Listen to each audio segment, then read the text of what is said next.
Pregnant ആണെന്ന് അറിഞ്ഞപ്പോൾ തൊട്ടുള്ള എൻ്റെ വലിയ ആഗ്രഹമായിരുന്നു ഒരു ന്യൂബോൺ ഫോട്ടോഗ്രാഫി എടുക്കണമെന്ന്. പക്ഷേ എന്തോ കാരണത്താൽ പ്രൊഫഷണൽ ഫോട്ടോഗ്രാഫേഴ്സിനെ ഒന്നും വിളിച്ച് എടുക്കാൻ പറ്റിയില്ല. സ്വന്തമായിട്ട് ഞാൻ എൻ്റെ ഫോൺ കൊണ്ട് തട്ടിക്കൂട്ട് ഐഡിയാസിൽ എടുത്ത ഫോട്ടോസാണ്. നിങ്ങൾക്ക് ആർക്കെങ്കിലും ഇഷ്ടപ്പെട്ടെങ്കിൽ ലൈക്ക്, ഷെയർ ആൻഡ് സബ്സ്ക്രൈബ്.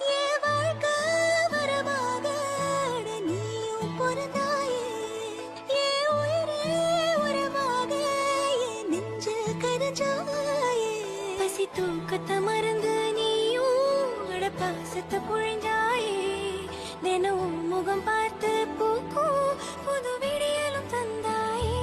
நீ எனக்கு சாமி, இந்த பூமி அடையெல்லாம் நீதானே.